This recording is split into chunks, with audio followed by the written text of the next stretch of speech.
Shalom, shalom, peuple de Dieu, partout où vous nous suivez.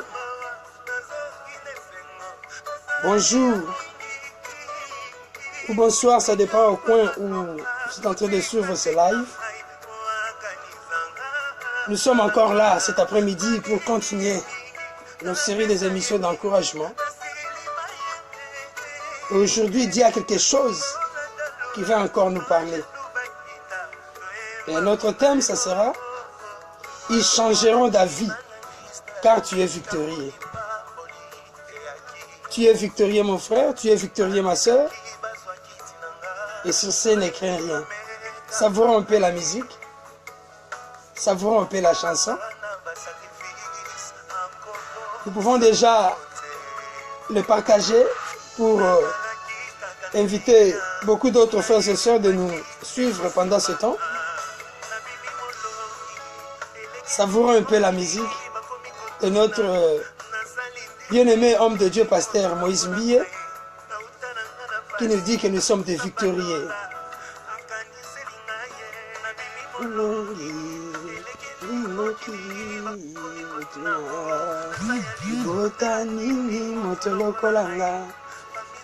Merci ma maman Bibi Chilemvo qui vient déjà de partager la vidéo. Sois béni. Et nous les autres aussi, nous pouvons partager pour inviter beaucoup d'autres frères et sœurs d'être encouragés pendant ce temps.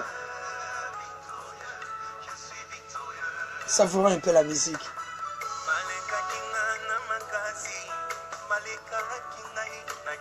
Et l'homme de Dieu est en train de nous dire, pour ceux qui n'écoutent pas le Lingala,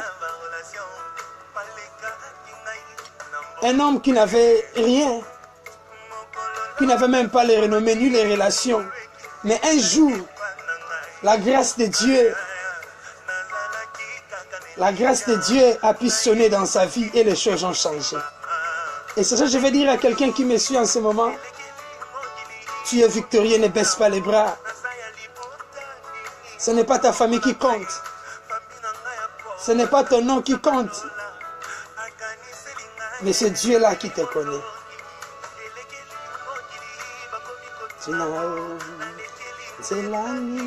Les gens se posent des questions. Comment tu es devenu celui que tu es aujourd'hui?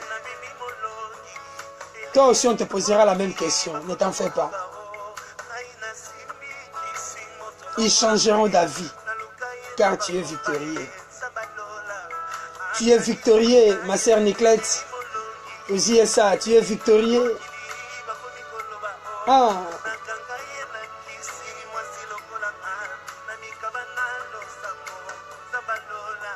C'est Dieu est tellement bon. Dieu est tellement bon. Ça sera la chanson que nous allons savourer pendant tout ce temps pour nous interpeller de comprendre que ce n'est pas encore la fin, quel que soit ce que tu vis. Aujourd'hui, nous sommes encore là pour nous exhorter les uns les autres. Comme la parole de Dieu nous l'a dit, d'autant plus que les jours s'approchaient. Nous avons le devoir de nous exhorter. Et nous sommes là nous allons passer ce temps d'exhortation ensemble. Quand on dit exhortation, c'est motiver, parler à quelqu'un par des paroles d'encouragement. Sois béni, ma sœur Myriam Edith. Il vient de faire son entrée.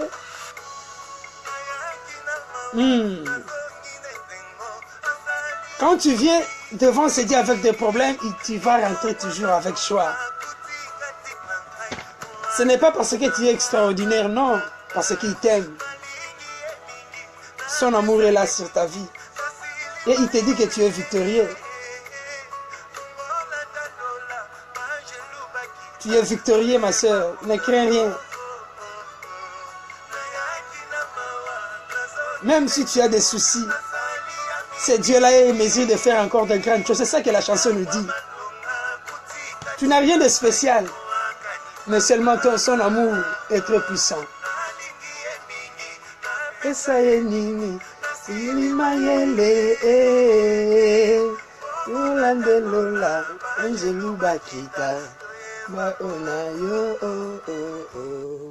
est Dieu. Il est Dieu. C'est un Dieu qui est à mesure de se souvenir de toi, de ta vie, de ta famille, quelle que soit la réalité. Les gens se poseront des questions. Qu'est-ce que tu as fait? Qu'est-ce que tu as touché? Je te salue l'homme de Dieu, Joseph, le prophète Joseph André, Aouz, à Bamako, Mali. Sois béni, mon frère. Que Dieu te bénisse davantage. Nous sommes des victorieux. C'est vrai qu'il y aura toujours des étapes pour que notre victoire soit une réalité. Mais je veux que d'emblée tu puisses les comprendre et les savoir que tu es victorieux. Et sur ce, comme tu es victorieux, ils changeront ta vie par rapport à ta vie, par rapport à ton avenir, par rapport à ta famille, par rapport à ton ministère. Ils changeront ta vie. Le Dieu. Savoure un peu la musique.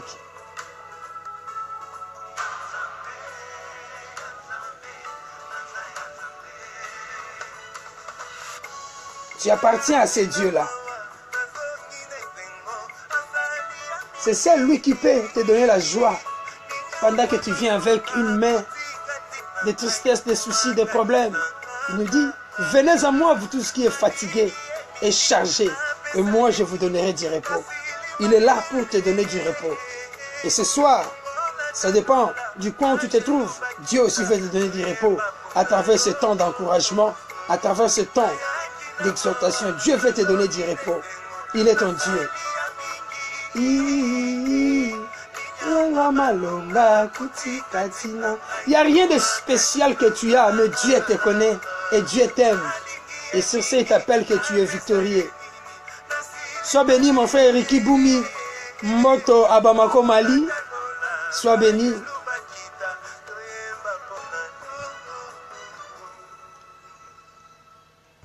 Oui, bien-aimés, nous rendons grâce à ce Dieu qui nous a donné encore ce temps pour que nous puissions partager encore sa parole à travers notre mission, le temps d'encouragement. Aujourd'hui, Dieu veut parler en particulier à quelqu'un par rapport à sa réalité et par rapport à sa vie. C'est vrai que vous tous qui me suivez maintenant et qui vont me suivre même après, je ne connais pas vos réalités. Je ne connais pas ce qui se passe dans votre vie. Mais c'est Dieu-là qui m'a mis devant vous. Il vous connaît et il connaît vos problèmes et vos préoccupations. Et c'est Dieu-là qui est à mesure d'apporter la solution à vos problèmes de sa manière et de sa façon, car il est Dieu. Car il est Dieu et le Dieu qui te connaît. C'est vrai que tu subis tantôt les critiques, tantôt l'humiliation, tantôt les rejets dans la famille. Les gens commencent à dire n'importe quoi sur ta vie, sur ta situation. Tu deviens gaillard, plus âgé, tu n'arrives pas à avoir la stabilité. Tu es toujours chez les parents. Tu cherches le boulot, tu n'arrives pas à en trouver. Et tu travailles comme si tu donnes beaucoup plus d'efforts. En réalité, en retour, tu ne bénéficies d'absolument rien. Et toutes ces choses commencent à te bouleverser. Et les gens sont là pour te critiquer, pour te dire n'importe quoi. Et ceux qui sont aussi dans le monde occulte, ceux qui sont dans la sorcellerie, disent qu'on va voir si cet enfant va se marier, si tu vas avoir des enfants, qu'ils réussissent, qu'on puisse les voir. Si ce n'est pas nous qui sommes ses parents, si ce n'est pas nous, s'il n'a pas notre sang, s'il n'a pas notre sang, qu'il avance dans sa vie. Ils peuvent dire tout ce qu'ils peuvent dire. Mais en ce moment, moi, je vais seulement te dire une chose. Ne crains rien, car ils changeront ta vie. Car tu es victorieux. Ils changeront ta vie. Ils vont changer leur manière de voir des choses et de parler. Parce que ce Dieu-là, c'est un Dieu merveilleux qui sait changer les difficultés à une solution de joie, de bonheur et de succès. Et sur ça, nous allons lire la parole de Dieu dans le livre des Actes des Apôtres, au chapitre 28, du 1er verset au 6e verset. La parole de Dieu nous dit ceci. Une fois hors de danger, nous reconnûmes que l'île s'appelait Malte. Le barbare nous témoignèrent une bienveillance peu commune. Ils nous recueillirent tous après d'un grand feu, tous auprès d'un grand feu qu'ils avaient allumé parce que la pluie tombait et qu'il faisait très froid. Paul ayant ramassé un tas de broussailles et l'ayant mis au feu, un vipère en sortit par le feu de la chaleur et s'attacha à sa main. Quand le barbare virent l'animal suspendu à sa main, ils se dirent les uns les autres, assurément cet homme, c'est un meurtrier, puisque la justice n'a pas voulu la laisser vivre après qu'il a été sauvé de la mer. Paul secoua l'animal dans le feu et ne ressentit aucun mal. Ces gens s'attendaient à le voir enfler ou tomber mort subitement. Mais après avoir longtemps entendu, voyant qu'il ne lui arrivait aucun mal, ils changèrent d'avis et dirent que cet homme, c'est un Dieu. Et dirent que c'est un Dieu. Bien aimé, ici c'est l'histoire de l'apôtre Paul. Nous savons que l'apôtre Paul faisait partie des apôtres des païens. Et Dieu lui a mené dans beaucoup de voyages missionnaires pour parler aux païens de la parole de Dieu. Et l'histoire que nous venons de lire dans Acte 28, du 1er au 6e verset, c'est l'apôtre Paul qui était au Palestine devant le roi Agrippa, en train de défendre sa cause parce qu'il était accusé injustement, seulement à cause de la parole de Dieu. Si vous lisez au chapitre 26e, vous allez voir l'intervention de l'apôtre Paul au roi Agrippa, et voir même arriver à un niveau de persuader le roi Agrippa pour devenir chrétien. Et pendant ce temps, le roi Agrippa jugeait bon de les renvoyer ou de l'envoyer à Rome. C'est là où il devait être jugé parce qu'il s'est déclaré, il est aussi citoyen romain. Et maintenant, il devait prendre le chemin, de Palestine à Rome. Et en venant, ils étaient au nombre, dans la navire, ils étaient au nombre de 276 personnes, y compris des prisonniers et l'équipage. Et ils devaient prendre le navire pour partir à Rome. Et pendant qu'ils prenaient le navire pour partir à Rome, l'apôtre Paul les a donné un message. Il dit non, la direction que vous voulez prendre, ce n'est pas une bonne direction. Si nous suivons la direction, nous n'allons pas vivre. Mais comme l'apôtre Paul était d'abord un prisonnier, et la manière où il le prenait, il ne les considérait même pas, et quand l'apôtre Paul les a donné une idée, par rapport, ou une orientation, par rapport au chemin où la navigation, ou la voie où la navire devait suivre, et cela a permis à ces gens, au lieu d'accepter, mais de rejeter sa proposition, parce qu'ils ne le considéraient pas. Parce qu'ils savaient que c'était un simple prisonnier. Parce qu'ils savaient que c'était un homme qui est dans des situations difficiles. Donc, sa parole n'a pas vraiment d'importance. Le capitaine croyait que moi j'ai de l'expérience. Qu'est-ce que tu peux me dire? Je connais bien la voie que je vais prendre. Bien-aimé, ça peut être aussi ta réalité. Paul était prisonnier, mais il était un homme de Dieu puissant. C'est quelqu'un qui parlait avec Dieu. Mais les gens le voyaient par rapport à sa réalité, prisonnier, et ne voulaient même pas donner leur oreille pour écouter ce qu'il disait. Il se peut que c'est la même réalité que tu es en train de vivre pour l'instant. Vis ta position, vis ta situation, vis ta réalité. Personne n'a besoin de te considérer. Personne n'écoute ce que tu dis. Qu'est-ce qui va encore sortir de lui? Qu'est-ce qu'il a? Oh, c'est un enfant. Oh, c'est une femme. Qu'est-ce qu'une femme peut me dire? Ou je peux écouter? Mais laisse-moi te dire, comme tu es victorieux, tu as la semence de Dieu, le Seigneur permettra un jour qu'il puisse changer d'avis. Par rapport à ce qu'ils disent à ta personne. Ils ont méprisé l'apôtre Paul. À quoi que c'est un fou, qu'est-ce qu'il peut nous dire de plus? Qu'est-ce qu'il peut nous dire d'important? Et un conseil, ne minimisons pas des conseils ou des idées des autres personnes, quel que soit leur rang social. Ils peuvent être inférieurs par rapport à toi. Ils peuvent avoir moins d'onction que toi. Ils peuvent avoir moins de relations ou ils peuvent avoir une petite taille. Mais cela ne t'empêche pas d'écouter ce qu'il te dit. L'apôtre Paul les a dit, ne prenez pas cette voie. Et ils ont dit que non, nous connaissons bien. Et pendant qu'ils partaient, il y a eu un vent impétueux qui venait perturber le navire sur la mer. Ils ne savaient plus comment avancer. Tout le monde était paniqué. Même les spécialistes, les capitaines qui dirigeaient le navire étaient paniqués. Ils ne savaient plus quoi faire. Bien-aimé, Dieu permettra une occasion pour que ces gens-là qui te refusent aujourd'hui, qui te méprisent aujourd'hui, que dernier qui viennent d'accord chercher conseil auprès de toi.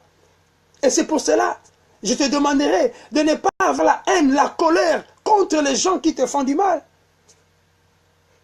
Ne reste pas en colère. Laisse Dieu faire des choses dans ta vie, car tu lui appartiens. Tu es son choix. Et il te dit que tu es victorieux, quelle que soit la situation. La personne victorieuse, c'est celui qui se laisse entre les mains de ses dieux. Et l'apôtre Paul les a donné conseil, personne n'a voulu l'écouter. Et quand les choses tournaient mal, tout le monde est revenu vers l'apôtre Paul. Et l'apôtre Paul a pris la parole. Je vous rassure, personne ne périra parmi nous. Ils étaient 276 personnes dans le navire. Personne ne périra. Mais sauf le navire, nous allons obligatoirement le perdre. C'était ça la déclaration de l'apôtre Paul. Ils sont revenus vers lui. Laisse Dieu diriger ta vie, diriger ton avenir, diriger tes situations. Il y aura un jour où ce Dieu-là permettra qu'il soit glorifié à travers ta vie. Bien-aimés, ils changeront d'avis. Ne tombe pas dans la haine, ne tombe pas dans la colère, ne tombe pas dans l'amertume. C'est vrai, tu peux être découragé, fatigué. Mais je te dirais, ce Dieu-là te connaît. Toi qui me suis, ce Dieu-là te connaît. Tu es victorieux. Et pendant ce temps, l'apôtre Paul les a donné, il a donné la parole qui était, parce qu'il a dit, je parlais avec l'ange du Seigneur cette nuit. Voici, écoute ce qu'il m'a dit. Personne ne périra, sauf nous allons perdre notre navire. Et pendant ce temps, comme ils devaient perdre leur navire, ils se disaient, bon, ces gens-là, nous arrivons aussi vers l'île. Mais qu'est-ce qu'on va faire? Ils risquent de fuir ou comment? Et il y avait quelqu'un parmi les militaires, parmi les soldats, qui accompagnait les prisonniers, il disait, bon, comme nous allons coster quelque part, le vrai problème c'est, nous puissions tous les tuer. Parce qu'ils risqueront de fuir et ça va nous causer des problèmes. Vaut mieux de les tuer. Il a déjà arrangé les programmes, il dit qu'on va les tuer. Mais on nous dit, il y a un capitaine qui voulait sauver Paul. Et ce capitaine-là est venu intervenir. Vous pouvez le lire dans Actes 27, versets 42 à 43. Ce capitaine-là est venu dire non, vous ne pouvez pas les tuer. Bien, mais laisse-moi nous dire une chose. Comme tu es victorieux, malgré que tu peux passer des situations difficiles et compliquées, l'intervention du Seigneur viendra toujours au dernier moment. Au dernier moment. Pendant que toute chose était résolue de tuer ces prisonniers, et quelqu'un est venu. Mais laisse-moi te dire, quels que soient les gens du monde de ténèbres, les sorciers ont déjà décidé sur ta vie, que ta vie ne peut pas subir quoi que ce soit. Mais laisse-moi te dire, c'est Dieu-là est à mesure d'intervenir au dernier moment. quelles que soient leurs paroles qu'ils ont dit, tu ne vas pas accoucher, tu ne vas pas te marier, tu ne verras pas l'élévation, tu ne verras pas la stabilité, malgré qu'ils ont déjà conclu, décidé. Et puis apparemment, quand on regarde ta vie, les gens commencent à voir, oh, comme si leur parole est en train de faire des effets dans ta vie. Mais laisse-moi te dire, quel que soit le temps que la situation peut prendre, quelle que soit la réalité de ce que tu es en train de vivre, avant que ta tête puisse descendre sur terre, ce Dieu-là se montrera que Dieu est dans ta vie. Il finira à se glorifier. Il finira à se glorifier. Il finira à se glorifier. Car il est ton Dieu. Il est ton Dieu. L'apôtre Paul, on l'a déjà les tuer. Mais comme l'apôtre Paul faisait partie des personnes victorieuses, et cela a pu faire que l'intervention des capitaines est arrivée.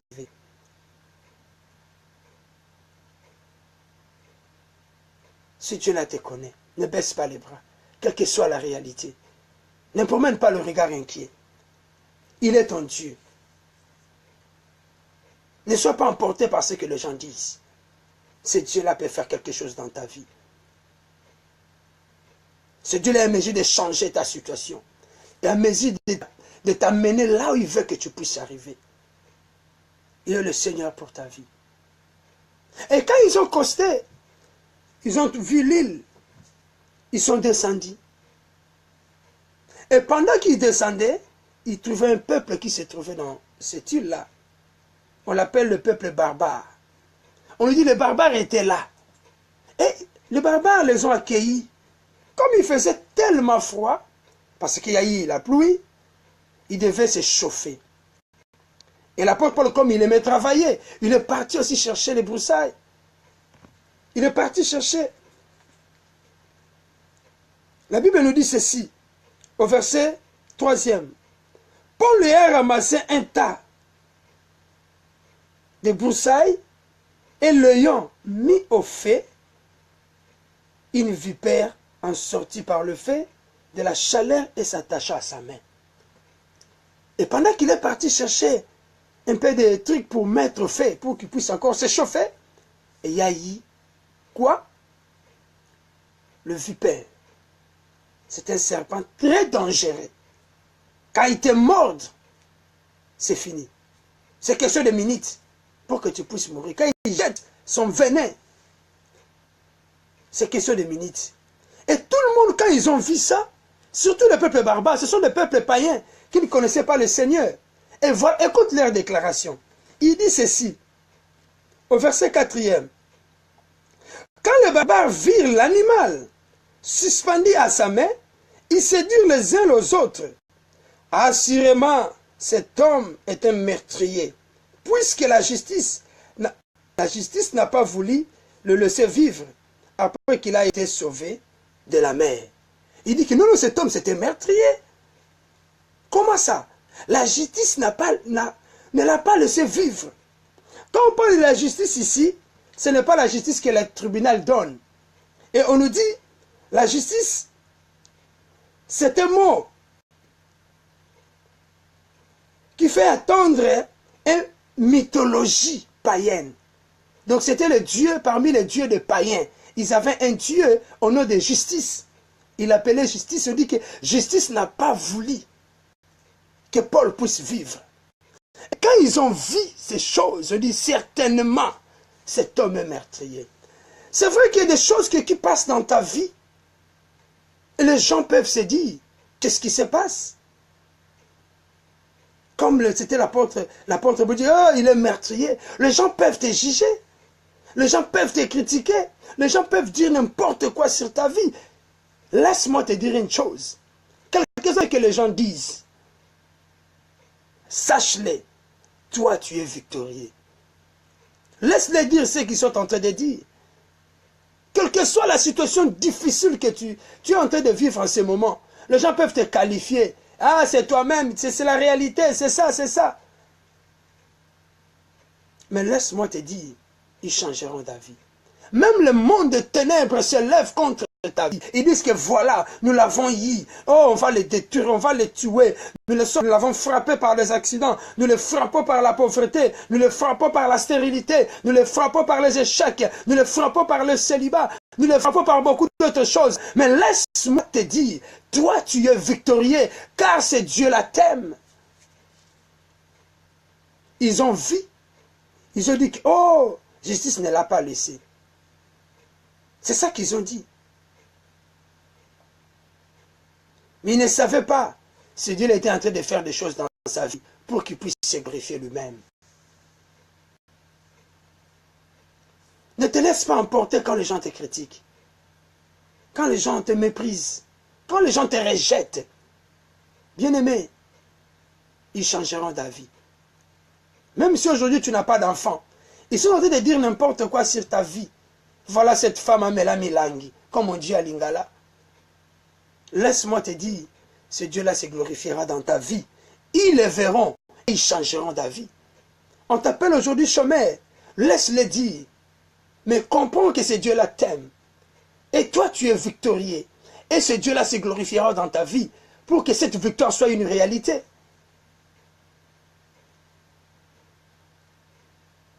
Qu'est-ce que les gens disent de toi?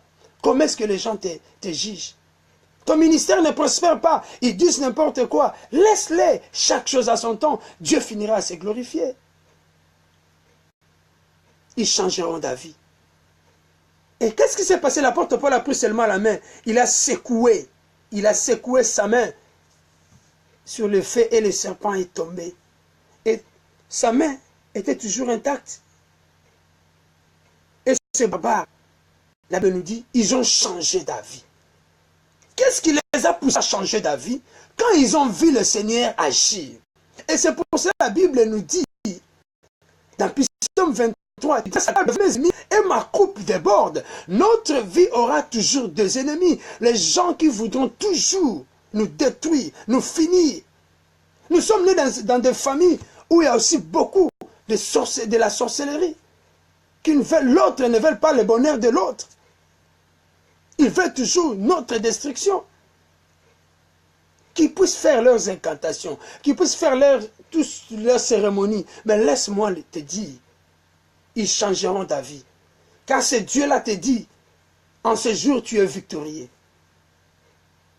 Tu es victorieux mon frère. Tu es victorieux ma soeur. Ne crains rien. Les barbares ont changé d'avis. Quand ils ont vu la puissance de Dieu dans la main de Paul, Paul n'était pas mordu, les vipères. Ce qu'on appelle Kiouta. C'était vraiment très, très dangereux. Dieu va permettre des choses dans ta vie. Pour que les gens sachent que c'est lui qui agit dans ta vie.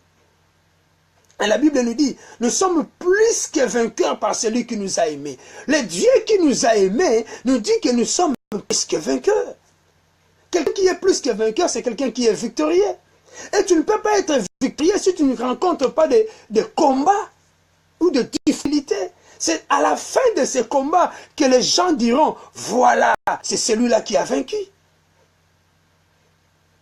Est-ce qu'il y a quelqu'un qui me comprend?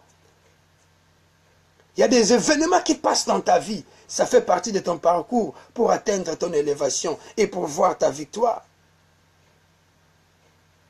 Ne sois pas découragé. Ne sois pas découragé, mon frère, ma soeur. Mais au contraire, venons vers ce Dieu. Et ce Dieu ne manquera pas de nous faire du bien en son temps. Car tu es victorieux. Je suis victorieux en Jésus-Christ. En Jésus-Christ. En Jésus-Christ. Oui, nous devons comprendre. Pour que cette victoire devienne une réalité.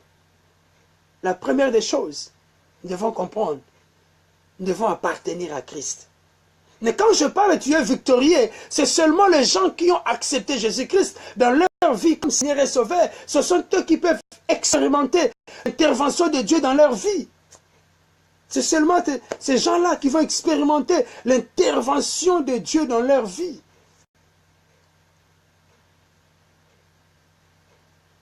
La première des choses, pour que tu sois victorieux, tu dois donner ta vie à Jésus-Christ. comme Seigneur et Sauveur. Parce que la victoire que je suis en train de parler, ce n'est pas donné à n'importe qui, mais à des personnes qui ont invité Christ dans leur vie, comme Seigneur et Sauveur. Laisse-moi te dire, si tu as donné ta vie à Jésus-Christ, ce Dieu-là te dit, aujourd'hui, tu es victorieux, car sa parole nous l'a dit. Nous sommes plus que vainqueurs par l'amour de celui qui nous a aimés. La victoire est la nôtre. Tu es plus que vainqueur. Mais si tu n'as pas encore eu l'occasion de donner ta vie à Jésus-Christ, à la fin de cet exposé, nous aurons un petit temps de prière où je vais seulement t'aider à inviter ce Jésus-là dans ta vie. D'inviter ce Jésus-là dans ta vie. Qu'il soit ton Seigneur et ton Sauveur. Quel que soit le combat de la famille, quelles que soient les réclamations sataniques, quelles que soient les oppressions démoniaques, quelles que soient les déclarations négatives prononcées contre ta vie, ce Dieu-là est Dieu. Il te dit, quel que soit le temps que la situation a pu prendre, ce Dieu-là se glorifiera et ils changeront leur vie. Mais la seule condition, tu dois l'appartenir. Tu dois l'appartenir. Dans Apocalypse 3, tu nous dis, il tient à la porte, il frappe. Si quelqu'un entend sa voix, ouvre sa porte, j'entrerai chez lui. Je souperai avec lui et lui avec moi. Aujourd'hui, la parole de Dieu nous dit, si tu entends sa voix, n'endurcis pas ton cœur. Ouvre ton cœur pour ce Jésus. Et ce Jésus-là va entrer dans ta vie. Il va t'aider à être victorieux. Il va t'aider à voir la main du Seigneur dans ta vie. C'est lui qui va commencer à combattre pour toi, quelles que soient les difficultés. Il permet cela pour que son nom soit glorifié. C'était le cas de Jephthé. Jephthé était rejeté. Personne ne voulait l'écouter, vu sa situation. Comme on dit à l'Ingaïsaki, moi dans ma canne. L'enfant dit d'une autre mère. On n'a même pas épousé sa mère. Mais comme il était dans la liste de victorieux, quand les choses se sont changées, ils sont venus les chercher. Comme c'était le cas de l'apôtre Paul. Quand ils ont vu qu'ils sont coincés, ils sont venus. Toi aussi, ils viendront te chercher au moment opportun. Car il est Dieu. Mais toi, comme tu as reçu Christ dans ta vie, accroche-toi à lui. Et comme nous l'avons reçu comme Seigneur et Sauveur, si nous l'avons reçu comme Seigneur et Sauveur, nous devons comprendre ce qui suit. Et où nous devons pratiquer ce qui suit.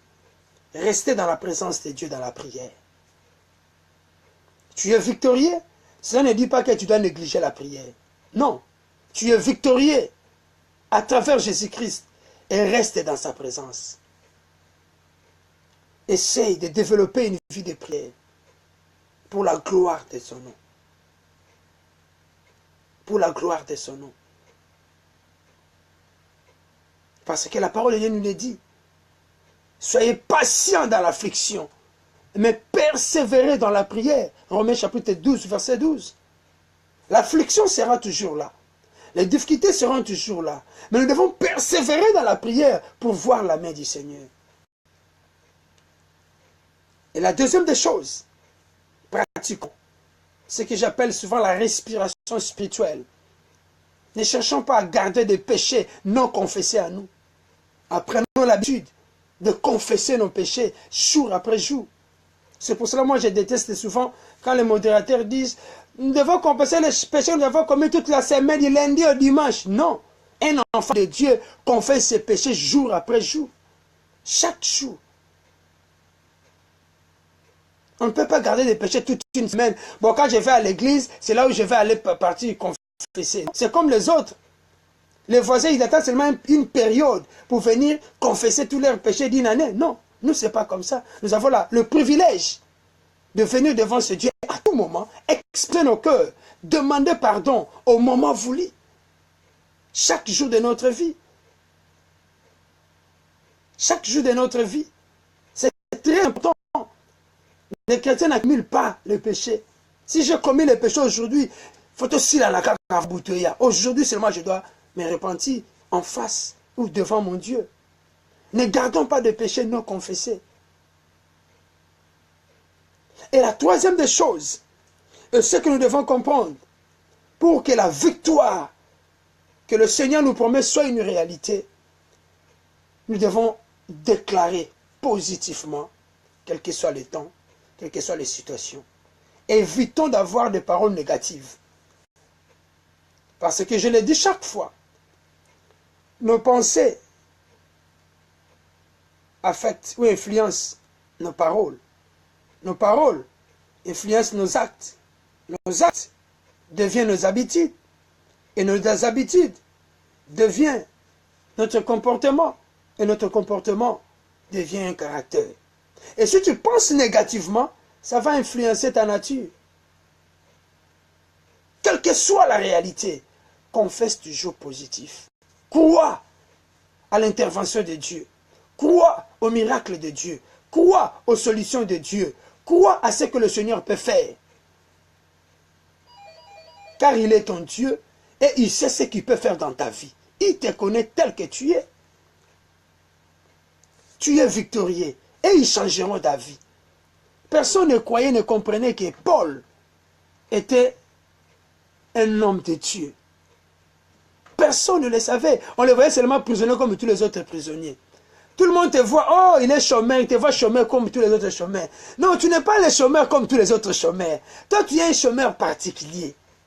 Car tu as la sémence qui va déclencher les miracles dans ta vie au moment opportun. Tu as la sémence. Dès le jour où tu as donné ta vie à Jésus-Christ comme Seigneur et Sauveur, tu as la sémence.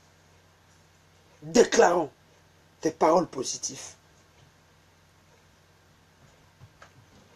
Déclarons les paroles positives. Pour l'instant, je vais seulement dire ces trois choses. On va continuer prochainement. La première des choses, tu dois donner ta vie à Jésus-Christ. Comprendre que ceux qui sont victorieux sont les gens qui ont donné leur vie à Jésus-Christ. Et deuxièmement, ceux qui sont victorieux, comment ils doivent se comporter? Ils doivent toujours rester dans la présence de Dieu, développer la vie de prière, de jeûne, de veiller, de retraite, de chercher la face de ce Dieu pour qu'il puisse intervenir. Troisième des choses, je viens de dire, c'est déclarer toujours positif. Comme la femme, la veuve, la femme sunamite. Tout va bien, mais l'enfant était déjà mort. Tout va bien. Tout ira bien aussi dans ta vie. Tout ira bien. Dieu va intervenir. Dieu va se glorifier afin que toute gloire lui revienne. Que Dieu nous bénisse. Que Dieu nous bénisse. Dieu veut nous faire du bien. Si Dieu veut nous faire du bien, il dit ne crains rien. Ne te décourage pas. Ne promène pas le regard inquiet. Il est ton Dieu. Les Égyptiens que vous voyez aujourd'hui, vous ne le verrez plus jamais. La situation que tu vis aujourd'hui, où tu ne sais pas comment t'en sortir, tu ne le verras pas demain, car il est là et il sera là toujours pour glorifier ton nom et te donner la victoire. Tu ne peux pas être appelé victorieux si tu ne rencontres pas de combats dans ta vie. Des combats dans ta vie. Tu dois avoir des combats dans ta vie. Et j'aime souvent, c'est le frère Aimé Kanou qui a chanté ça dans ses chansons. Regarde bien. Si tu ne rencontres pas de difficultés dans ton chemin, fais attention. Comme si tu fais route ensemble avec les diables. Comme si tu fais route ensemble avec les diables. Mais comme ce Dieu-là nous connaît, et si tu es appelé réellement à être victorieux, tu vas rencontrer des combats. Tu vas rencontrer des difficultés. Tu vas rencontrer des préoccupations. C'est à partir de là qu'on t'appellera victorieux. Quand le combat arrive dans ta vie, quand les critiques arrivent dans ta vie, quand les gens te rejettent, t'abandonnent, quelle attitude que tu prends? Tu tombes dans la haine, dans la colère? Ou bien quelle attitude tu dégages quand les gens te font du mal? Quand les gens te rejettent, quand les gens te minimisent? Comment est-ce que tu réagis? Tu veux être appelé victorieux. Accepte aussi les combats. La dimension de tes combats détermine la dimension aussi de ton élévation et de ta bénédiction. La dimension de tes combats. N'ayez pas peur des critiques. N'ayez pas peur de rejet. N'ayez pas peur d'humiliation. N'ayez pas peur de quoi que ce soit. Quand les choses ne marchent pas, reviens devant ces dieux. Oh, voilà comment il minimise, il critique mon ministère. Seigneur, tu es où? Montre-toi que tu es Dieu. C'est Dieu a dit, mon petit, sois calme. Mon enfant, j'interviendrai à mon temps. Personne ne connaît le temps de Dieu. Mais il faut avoir l'esprit, la révélation qu'avait Marie. Marie est partie, c'est Jésus. Mon fils, là-bas, il n'y a plus de boissons. Et s'il y a un problème entre toi et moi, femme. Mais Marie était toujours dans la dimension de la révélation. Il dit à ces gens, non, la révélation que j'ai, je sais que mon fils, il va toujours réagir. Il dit, tout ce qu'il vous dira de faire, vous devez obéir. Fais-le, vous devez le faire. Reste dans cette attitude. Dieu peut... La période que tu es en train de passer, laisse-moi te dire, c'est la période où Marie est venue auprès de Christ et Christ lui a dit, il y a quoi entre toi et moi, femme? Il y a quoi de... Comme un frère ivoirien aime le dire, il y a quoi de... Mais ce que je veux que tu saches, cette période-là ne va pas bousculer ta foi. Reste dans la présence de ce Dieu. Ayez la révélation qu'avait Marie. Tout ce qu'il vous dira, vous devez le faire comme il vous dit. Il savait. Mon fils, ce n'est pas n'importe quel fils. Il est différent d'Antoine. Il est différent de Pierre. Il est différent des deux. Je connais mon fils. Je sais ce qu'il peut faire. Bien-aimé, cherchons à entrer dans la dimension de la révélation.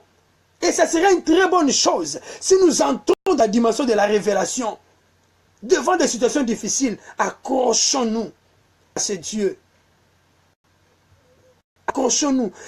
Il y a des moments où toi-même tu te minimises, tu ne te rends pas compte de ce que Dieu voit en toi. Dieu tantôt ne te voit pas de la manière où tu te vois toi-même. Toi tu te vois aujourd'hui, tu n'es pas. Tu es pauvre, tu es célibataire, tu es stérile, tu es malade, tu es ceci, cela. Mais c'est Dieu là qui te voit une autre dimension. Quand toi tu te dis que tu es malade, c'est Dieu là que tu es déjà guéri. Quand toi tu te dis que je suis célibataire, c'est Dieu là qui te voit que tu es déjà marié. Quand tu dis que tu es stérile, tu as plusieurs enfants. Dieu a une manière de nous voir différenciée des nôtres. Si vous pouvez imaginer la réalité de Gédéon, quelqu'un qui n'a jamais combattu, quelqu'un qui vit dans la paix, quelqu'un qui n'a même pas de la force, mais Dieu lui l'appelle vaillant héros. Tu peux comprendre ça? Et lui me dit, viens, tu vas moi, vaillant héros. Nos pères nous ont rencontré des choses, mais la réalité qu'on vit, rien. Bien-aimé, ta propre réalité peut te dire que moi, je ne peux plus réussir. Moi, je ne peux plus avancer. Moi, je ne peux plus réaliser des choses. Moi, je ne peux plus, moi, je ne peux plus. Mais laisse-moi te dire aujourd'hui, il faut entrer dans la dimension de la révélation de Marie. Quand il est venu parler à son fils Jésus, il dit, mon fils, il n'y a plus de la boisson. Et quelle était la réponse de Jésus? Femme, toi et moi. Il y a quoi? Mais Marie est restée dans la dimension de la révélation en disant que non, je connais mon fils, il le fera. Toi aussi, je veux que tu puisses le comprendre. Ce Dieu-là te connaît, il fera aussi des choses dans ta vie qui va bouleverser ton environnement. Et les gens diront, waouh, il a commencé qu'avec deux habits, deux choses comme ça, il devient un grand opérateur économique. Ce Dieu-là te bénira. Ce Dieu-là te verra. Toi, tu te vois que tu es un simple commerçant, mais tu vois un grand homme d'affaires. Tu te vois seulement que je suis un simple chantre. Dieu te voit dans la dimension internationale. Cherchons à entrer dans la révélation de Dieu. Il a appelé Abraham, père de la multitude, pendant qu'Abraham était encore stérile. Pouvez-vous imaginer comprendre cela? Et les gens qui le regardaient disaient, ah, stérile, voilà, 100 ans. Bientôt 100 ans, il restera comme ça. Les gens aussi peuvent faire la même chose avec toi. Mais je vais te dire une chose, ne crains rien. Ils changeront d'avis, car tu es victorieux. Ils changeront d'avis, car ce Dieu-là te connaît. Ils changeront d'avis, car ce Dieu-là veut faire des choses qu'à travers toi. Ils changeront d'avis, car ce Dieu-là t'a choisi. Ils changeront d'avis, car ce Dieu-là t'appelle. Tu es mon fils, tu m'appartiens. Ils changeront d'avis. Reste dans la présence de Dieu, comme je l'ai dit. Reste dans la présence de Dieu dans la prière. Reste dans la présence de Dieu dans la méditation. Reste dans la présence de Dieu, à ne pas garder de péchés non confessés. Déclarons positif, quels que soient nos yeux, ne voient absolument rien. Si Dieu-là te connaît, il le fera en son temps, de sa manière. Que Dieu nous bénisse. Que Dieu nous bénisse. Et aujourd'hui, nous avons eu le temps de partager. Ils changeront d'avis. Et nous avons parlé de l'apôtre Paul. Dans Actes chapitre 28, versets 1 à 6. Quand il s'arrivait dans l'île Malte, il voulait amener les broussailles. Le serpent l'a piqué. Et le résultat, les gens ont dit que cet homme, leur Dieu de la mythologie païenne, qui au nom de justice n'a pas voulu que cet homme puisse vivre. On l'a traité de tous les maux. Il était meurtrier. Mais après, quand Dieu s'est glorifié, ils ont changé d'avis. Ils ont dit, cet homme, c'est un Dieu. Et c'est la même chose aussi, ce Dieu-là. Il se glorifiera dans ta vie. Garde silence. L'Éternel combattra pour ta vie. L'Éternel combattra pour ta famille. L'Éternel combattra pour tes projets. L'Éternel combattra pour ton ministère. L'Éternel combattra pour tous tes détails dans ta vie. Il est ton Dieu. Reste calme. Reste calme. Il te connaît. N'ayez pas peur comme les autres se marient. Moi, je n'ai pas... Non, tranquillise-toi, chaque chose a son temps. Tu vas te marier en son temps, de sa façon, et pour la gloire de ce Dieu. Vaut mieux être seul qu'être mal accompagné. C'est ça que les gens disent souvent. Dieu sait pourquoi il te laisse encore dans cet état. Il est ton Dieu. Et mais nous avons dit, pour vivre la victoire que je viens de prêcher, tu dois d'abord donner ta vie à Jésus-Christ comme Seigneur et Sauveur. Si tu n'as pas encore donné ta vie à Jésus-Christ comme Seigneur et Sauveur, c'est l'occasion. C'est l'opportunité que tu as d'ouvrir encore ton cœur, d'inviter ce Jésus, de venir dans ta vie et de prendre possession de toutes choses. La prière est là. Moi, je vais seulement vous accompagner dans cette prière. Vous dire, vous orienter. Mais si tu le fais avec un cœur sincère, déterminé, Jésus-Christ viendra dans ta vie. Et tu verras la gloire de Dieu. Et après, nous allons prier pour nos multiples problèmes. Et pour la gloire de ce Dieu-là. Car il est Dieu. Si tu n'as pas encore donné ta vie au Seigneur, tu me suis. Après, mot à mot que je serai en train de prononcer. Seigneur Jésus, je viens à toi. Merci d'être mort à la croix pour mes péchés. J'ouvre la porte de ma vie. Et je t'accepte comme mon Seigneur et Sauveur. Merci pour le pardon de mes péchés. Et la vie éternelle que tu me donnes. Prends la direction de ma vie. Fais de moi la personne que tu désires que je sois. Maintenant et à jamais. Au nom de Jésus. Amen. Amen. Oui. Nous voulons prier par rapport à nos multiples problèmes. Tu ne mourras pas. Tu vivras. Tu rencontreras les merveilles du Seigneur. Tout le monde saura que ce Dieu-là est ton Dieu. Élevons tous nos voix. Prions. Prions. Dieu de gloire, Dieu de signes, nous voici encore devant ta présence pour te présenter, Seigneur Dieu, de multiples réalités et problèmes. Nous venons de te prier en disant que, Seigneur Dieu de gloire, nous sommes des victorieux. Et c'est toi qui nous donnes la victoire. Et nous avons donné notre vie à toi comme Seigneur et Sauveur. Et nous savons que notre solution dépend de toi. Et sur cette tendre Père, je vais te présenter les multiples réalités, problèmes de maladie, de chômage, oh, des oppressions démoniaques, des envoûtements, des réclamations sataniques de beaucoup de gens qui nous suivent en ce moment. Seigneur, nous voulons voir ta main. Quel que soit le calendrier était déjà tracé dans le monde de ténèbres. Seigneur, nous voulons, Seigneur Dieu, que la confusion soit une réalité. Que ton peuple puisse témoigner que tu es Dieu. Comme la chanson nous le dit, non, non, nous ne mourrons pas, nous vivrons. Nous rencontrerons les œuvres de l'Éternel. Nous voulons témoigner que tu es Dieu. Interviens dans la vie de ton peuple. Montre-toi que tu es Dieu. Montre-toi que tu es Seigneur. Quel que soit le valet de l'ombre de la mort que ton peuple est en train de passer, Seigneur, je te prie que tu interviens dans leur vie. Par le nom de Jésus. Encourage encore ceux qui sont découragés. Motive ceux qui sont démotivés. Ramène encore ton peuple dans ta présence. Oh, beaucoup à cause des réalités problèmes, ils n'arrivent même plus à prier. Mais Seigneur, je t'en supplie, Seigneur, étends ta main. Amène la paix dans la vie de ton peuple. Maintenant et à jamais. Car tu es Dieu et tu es Seigneur. Au nom de Jésus-Christ.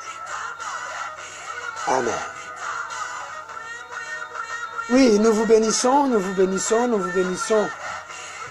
À tous ceux qui ont eu le temps de nous suivre à travers ce live. L'envie beaucoup de bien-aimés de Bamako, de Kinshasa, comme mon grand frère Christian Oukoko. Que Dieu vous bénisse pour votre disponibilité. Nous avons vu la colonne de la vérité. Que Dieu vous bénisse. Mon papa en Suède, colonne de la vérité en Hollande, Rotterdam. Mon papa André Ngoma en Suède, sois béni. Nous vous bénissons encore, ma sœur Shura, BKG au Canada, sois béni. Ma sœur Priscilla, Fané à Bamako, Mali, demeurez béni, et toujours ma maman qui m'accompagne tous les jours, maman Bibiche, Lenvo, l'épouse de papa Richard, soyez bénis, soyez bénis. Mon frère Dostin en Afrique du Sud, soyez bénis pour votre disponibilité. Mon frère Bafoussam à Bamako, Mali, soyez bénis. Et partout où vous avez eu l'occasion de nous suivre, l'évangéliste mondial, sois béni, ma sœur Myriam et d'autres personnes, que le Seigneur vous comble. Non, tu ne mourras pas, tu vivras. Tu rencontreras les œuvres de l'Éternel. C'est Dieu la t'aime et il t'a choisi. Et il veut te faire du bien. Sois béni. Sois béni. Et on se rencontre très prochainement. Que Dieu vous bénisse.